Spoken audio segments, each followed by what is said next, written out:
नवभारत पर आपका बहुत बहुत स्वागत है। आपके साथ मैं हूं राकेश पांडे। हमारी मौजूदगी अयोध्या में। अयोध्या सज रही है, संवर रही है, अयोध्या तैयार हो रही है क्योंकि प्रभु राम का आगमन उनके दिव्य महल में घड़ियां बेहद करीब है। 22 तारीख का इंतजार और हमारी मौजूदगी फिलहाल हनुमानगढ़ी की ओर जाने वाले रास्ते पर। और जैसे ही आपकी नजर जाएगी चारों ओर भगवा ध्वज लहराते हुए और भवनों को एक रंग में रंग दिया गया है ताकि अयोध्या दिव्य लगे और कलयुग में त्रेता युग की झलक कैसे मिले इस बात की भी पूरी तैयारी है। मैं चारों ओर की एक बार तस्वीरें दिखा देता हूं। आप देखिए यहाँ से आपको हनुमानगढ़ी का दिव्य महल भी आपको नजर आएगा ऊपर पताका लहराती हुई।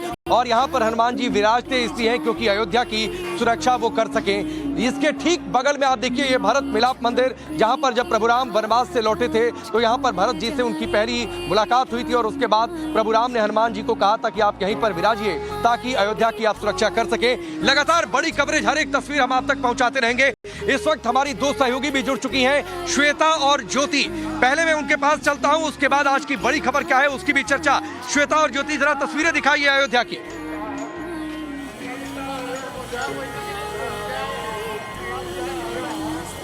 बिल्कुल राकेश, सही कहा आपने कि अयोध्या सज रही है, संवर रही है प्रभु श्री राम का स्वागत करने के लिए। और श्वेता, ये दृश्य, ये तस्वीरें भी आप देखेंगे तो यही वो पथ है जो सीधा आपको राम लला के गर्भगृह तक ले जाएगा जहां मैं और श्वेता मौजूद हैं। और श्वेता, किस तरीके से हम रोज देख रहे हैं कि जोर शोर से तैयारियां जारी हैं 22 जनवरी की। ज्योति, देखिए यहाँ लोग जो है ना वो देखिए रामलला के दर्शन करने आ रहे हैं और खुद कैमरा देखकर रुक जा रहे हैं। रामलला के दर्शन करके आए हैं, कैसा लग रहा है जरा ज्योति? बहुत अच्छा लग रहा है। दर्शन हो गए? दर्शन हो गए? बहुत अच्छा लगे दिल्ली से। और 22 जनवरी का इंतजार है कि नहीं? सभी गंगा सागर की तैयारी है जी, यहाँ से गंगा सागर की। 500 साल का इंतजार पूरा हो रहा है। राम लला फिर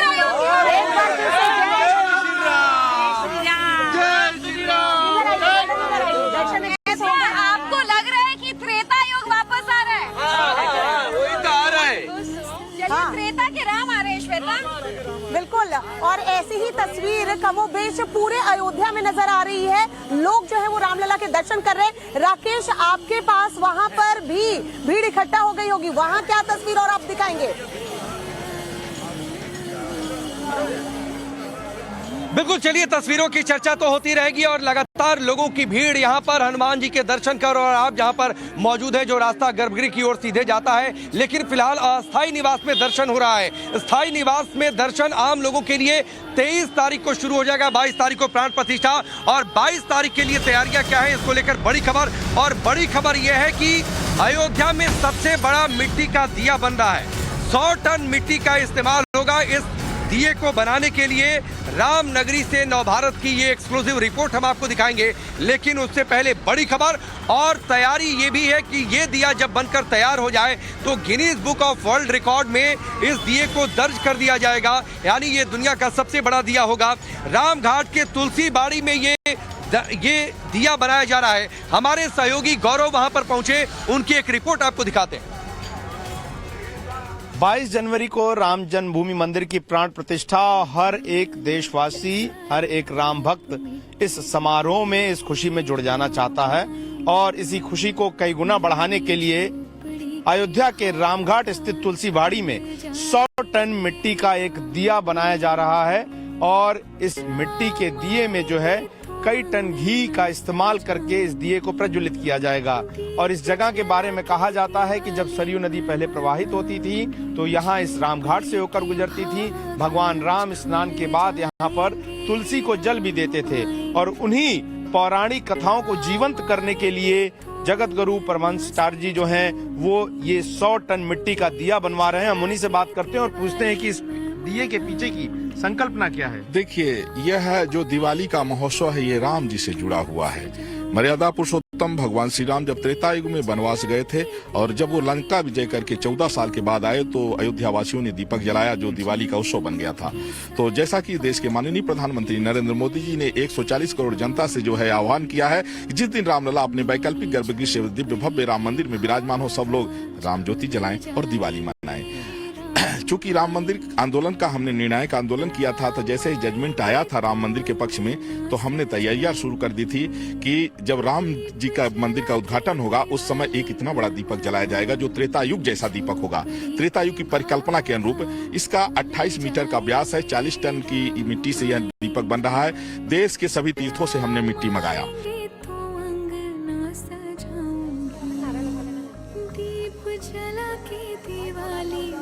तो बिल्कुल ये सबसे बड़ा दिया जो है वो बनाया जाएगा, जिसकी रिपोर्ट हम आपको दिखा रहे थे। लेकिन ऐसी ही एक खबर गुजरात से आ रही है। देखिए, अलग अलग राज्यों से रामलला के लिए भेंट जो भेजी जा रही है, उसमें गुजरात से खबर यह है कि 108 फीट लंबी बताई जा रही है अगरबत्ती जो है वो गुजरात के वडोदरा से चली है, जो यहाँ राम जन्मभूमि तक पहुंचेगी। ज्योति, बिल्कुल, तो देखिए कैसे एक एक कर Guinness book of world record बनाया जा रहा है। प्रभु श्री राम का जब मंदिर यहाँ बन चुका है तो उनके स्वागत के लिए 108 फीट लंबी अगरबत्ती गुजरात से आ रही है। राम मंदिर के लिए देश के कोने कोने में मौजूद राम भक्तों का उत्साह ऐसा ही है। हर राम भक्त मंदिर में अपनी भेंट पहुँचाना चाहता है। तो गुजरात के वडोदरा से ये अनोखी तस्वीर देखिए, जहाँ 108 फीट की स्पेशल अगरबत्ती तैयार की गई है। पूरे श्रद्धा से बनाई गई ये विशेष अगरबत्ती 6 महीने में बनकर तैयार हुई है और इस अगरबत्ती का वजन ही अपने आप में 3500 किलो है। प्राण प्रतिष्ठा के दिन इस विशाल अगरबत्ती को राम मंदिर में प्रज्वलित किया जाएगा, जिसके बाद 108 फीट की ये लंबी अगरबत्ती 22 जनवरी से 45 दिन तक लगातार जलती रहेगी। और ऐसी कई अनोखी तस्वीरें जो हैं, अनोखे भेंट कह सकते हैं ज्योति, कि लगातार रामलला की नगरी यहाँ अयोध्या पहुँच रही है और किस तरीके से पूरा देश मानो उत्सव मना रहा है और सभी चाहता है कि प्राण प्रतिष्ठा के मौके पर उनके राज्य से कोई अनोखा भेंट जो है वो प्रभु श्री राम के लिए पहुंचे।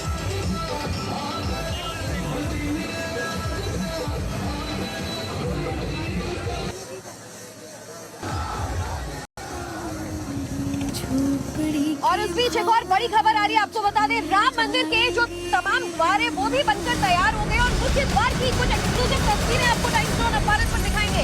14 द्वार है मंदिर के, जिन पर अब स्वर्ण जड़ित करने का काम किया जा रहा है और ऐसे में देखिए सभी द्वारों को सोने की परत से तैयार किया जा रहा है। ये एक्सक्लूसिव तस्वीरें आप देख रहे हैं राम मंदिर निर्माण के दौरान की टाइम्स ज़ोन ऑफ भारत पर।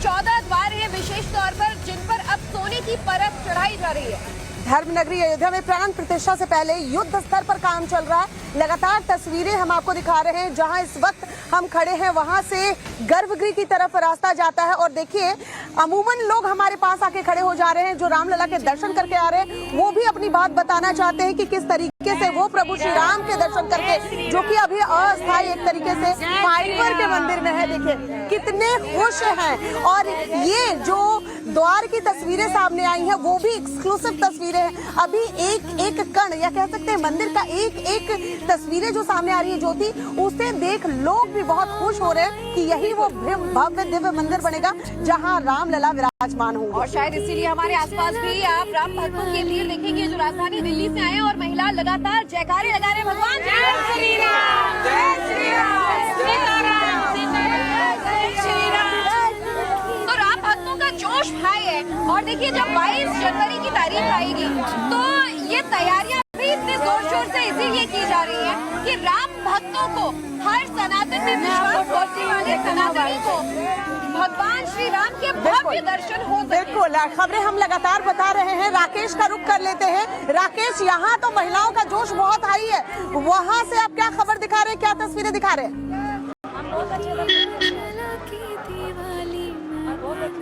बिल्कुल निश्चित तौर पर। और लेकिन इस बीच जब पूरा देश इंतजार कर रहा है प्रभु राम के उनके दिव्य महल में पहुंचने का, अस्थायी निवास से निकलकर जब उनको प्रतिस्थापित किया जाएगा उनके स्थायी निवास में, लेकिन इस बीच लगातार बयानबाजियां जमकर हो रही हैं और बयानबाजियां हो रही हैं इंडी गठबंधन के नेताओं की ओर से।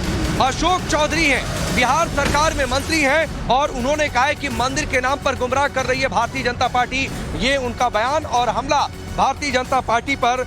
इस बीच एसपी सांसद एसटी हसन का भी एक पुराना बयान वायरल हो रहा है कि बाबरी जहां पर थी उसके नीचे मंदिर के सबूत नहीं मिले, पहले भी वो इस तरीके की बातें कर चुके हैं। तो ये बड़ी खबर है। अशोक चौधरी ने ये भी कहा है कि मुगल तो आए, यहाँ पर राज किया, इस देश को देकर गए, लूटा अंग्रेजों ने, यानी कहीं ना कहीं एक सॉफ्ट कॉर्नर मुगल आक्रांताओं की ओर से। ये बयान और लगातार इंडी गठबंधन के अलग अलग नेताओं ने इस तरीके के विवादित बयान दिए हैं। जाहिर सी बात है ये क्या तुष्टीकरण वाले बयान है, किस लिहाज से वोट बैंक की ये साधने की बातचीत है। लेकिन इस बीच एक और बड़ी खबर, और बड़ी खबर बाबा बागेश्वर को लेकर। प्रभुराम के नाम पर सियासत करने वालों को बाबा बागेश्वर ने जवाब दिया है और उन्होंने ये दो टूक कह दिया है कि श्री राम राजनीति का विषय नहीं है। जिस तरीके से बयान दिए जा रहे हैं उनके नाम को लेकर, जिस तरीके से पॉलिटिक्स की जा रही है, बाबा बागेश्वर ने हमला बोला है। जो प्रभुराम का विरोध कर रहे हैं, जो विवादित बयान दे रहे हैं, उन्होंने कहा है कि विरोध करने वाले रावण के खानदान के हैं। प्रभुराम की नीति मर्यादा की रही है, ये देश सनातनियों का है, बाबर गौरी का नहीं है। बाबा बागेश्वर का ये बड़ा बयान, और सीधे राम को लेकर जो विवादित बयान आ रहे हैं उन पर क्या कुछ कहा है बाबा बागेश्वर ने, वो आपको सुनवाते हैं। जाति विभेदनी मूर्खतापूर्ण बातें हैं ये। और पहले तो उत्तर हम आपको ये दे देवे कि वहां पर अस्पताल वहीं पर क्यों बनना चाहिए? मस्जिदों पे बनवाओ, चर्चों पे बनवाओ। अस्पताल विद्यालय आपको बनाने, हम इनके विरोध में नहीं, पर ये हम सबकी आस्था का केंद्र है। सबकी आस्था है, सबकी आस्था है तो हम राम भक्तों की भी आस्था है। हम राम भक्तों की आस्था है तो केवल यही राम भक्तों के मंदिर पर ही अस्पताल क्यों बनना चाहिए? अब रही बात कि अपने ही लोग टिप्पणी उठाते, आपने ऐसा कहा, तो वो अपने नहीं है, वो रावण के खानदान के हैं। और रावण के खानदान के लोग इस प्रकार की वार्तालाप करते हैं, उनको शेम टू यू।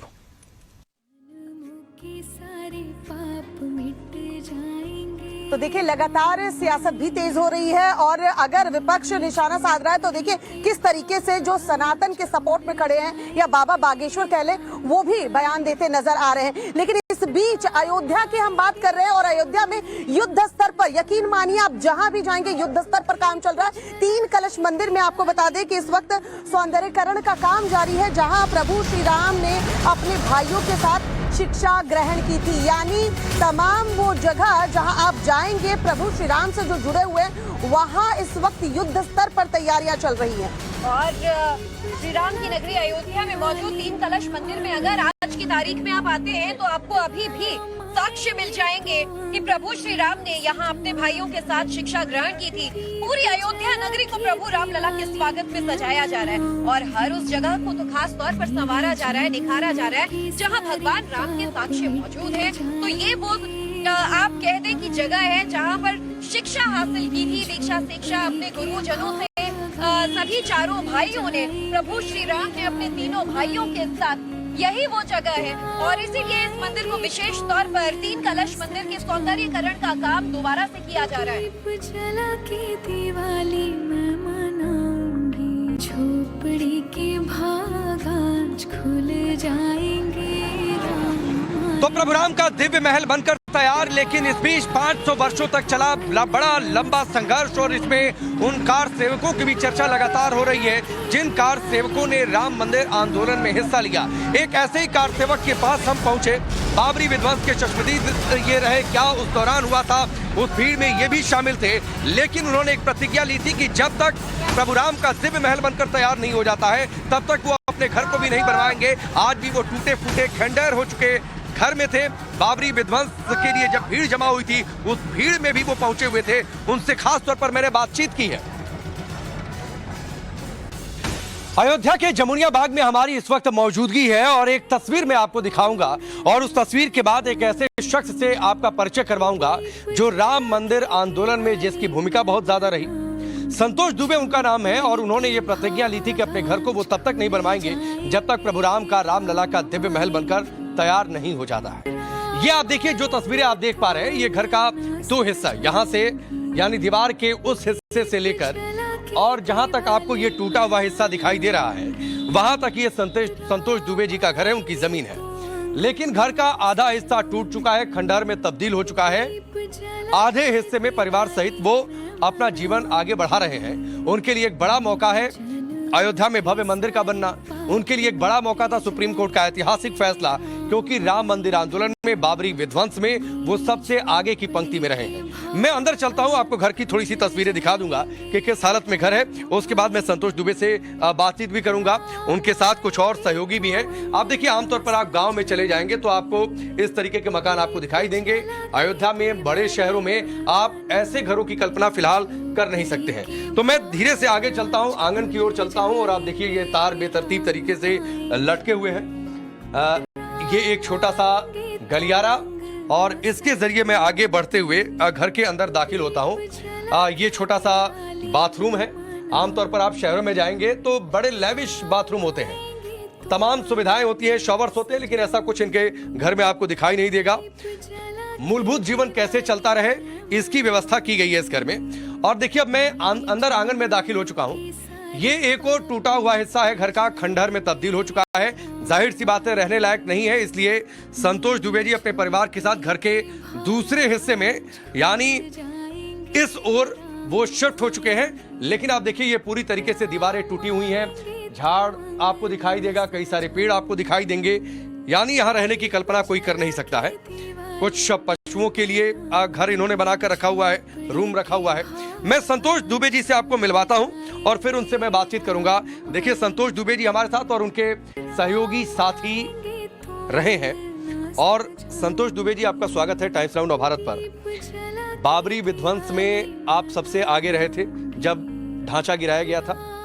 इसके अलावा जब गोली चली थी तब के मुख्यमंत्री मुलायम सिंह यादव थे, उनके उनके आदेश के बाद जो है किस तरीके से आप याद करते हैं आज उस दिन को?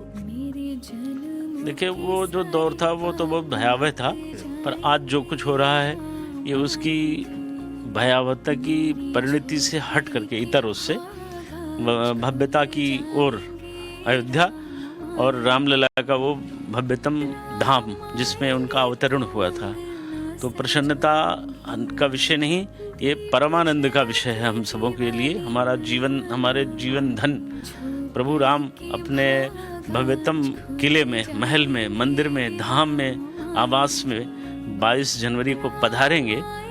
तो मेरे लिए तो ये अत्यंत सुखदायी, प्रसन्नता का, ब्रह्मानंद का, परमानंद का, धर्मानंद का विषय है।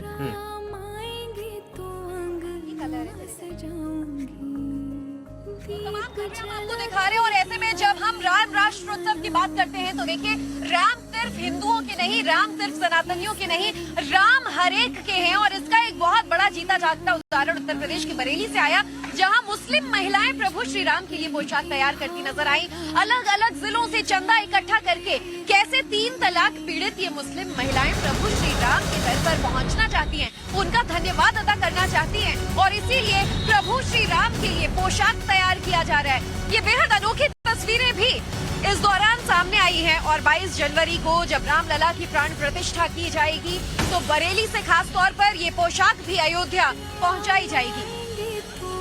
प्रभु राम को वस्त्र भेंट करेंगी मुस्लिम महिलाएं। 3 तलाक पीड़िताओं ने ये विशेष पोशाक जो है वो बनाई है। तो आप समझिए कि प्रभु श्री राम सिर्फ सनातनियों के नहीं, सिर्फ हिंदू धर्म को मानने वाले लोगों के लिए नहीं, बल्कि मुस्लिम महिलाओं ने खास तौर पर बरेली से जरी के काम किए जो वस्त्र हैं उससे ये पोशाक जो है बताया जा रहा है तैयार की जा रही है, और ये भी रामलला को भेंट की जाएगी। सभी अपने अपने तरीके से अपने प्रभु श्री राम को जो है वो भेंट देना चाहते हैं। उस बीच ये जो तस्वीर सामने आई है, मुस्लिम महिलाएं जो हैं ये वस्त्र प्रभु श्री राम को प्राण प्रतिष्ठा वाले दिन भेंट करना चाहती हैं। तो आप समझिए कि इस वक्त पूरा देश राममय हो गया है, ये कहना गलत नहीं होगा।